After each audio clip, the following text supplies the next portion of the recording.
জীবনে হয়তো সবারই আছে, না কি নাই? মদি করলে মধু খেয়ে গরু কিনতে হবে, মদি খেয়ে গরু মদি খেয়ে কিনতে হবে।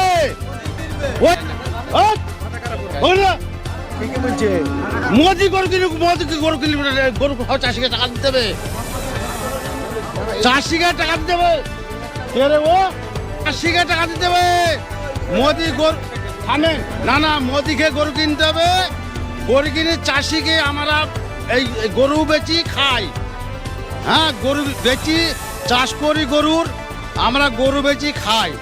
আজ যে মোদি যে এই ব্যাপারটা করছে, এই ব্যাপারটা ঠিক না। তাহলে আমাদের মোদি ঘরে ঘরে চাকরি দেখ, একটা দুটোকে চাকরি দেখ, তাহলে আমরা তাই করে খাবো। তাহলে আমাদের গরু দরকার না বেচা, বেচাকেনা ভালো নাই, বিক্রি হয়েছে না। যে গ্রাহক বা যারা কেনার জন্য আসে তারা আসছেন না, না তারা আসবে কি, ভয়ে আসছে না, ভয়ে আসছে। এতে কি পুরো রাজ্যবাসীরই অসুবিধার মুখে হচ্ছে? হ্যাঁ, অসুবিধা হয়েছে, অসুবিধা বেচাকেনা হয়েছে না, কেউ নিয়েছে না, না বেচাকেনা নেই, ভয় কিনছে না কেউ।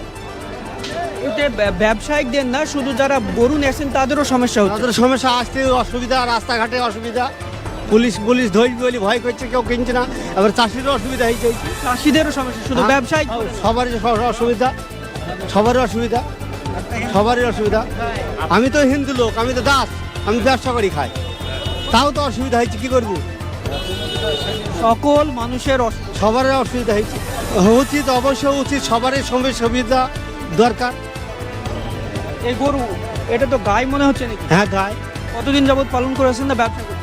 ও কতদিন পুলিশে বসে বেচবো, এটা হ্যাঁ, বিক্রি হবে মনে হচ্ছে আজকে? কি হবে বলা যাচ্ছে না, কিন্তু একদম কেনা বেচা নেই, সেটাই বল। কেনা বেচা নেই, ভয় কেউ কিনছে না।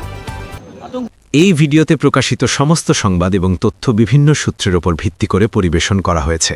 আমাদের লক্ষ্য বস্তুনিষ্ঠ সংবাদ প্রচার করা। কোনো ঘটনার দ্বারা কাউকে ব্যক্তিগতভাবে আঘাত করা আমাদের উদ্দেশ্য নয়।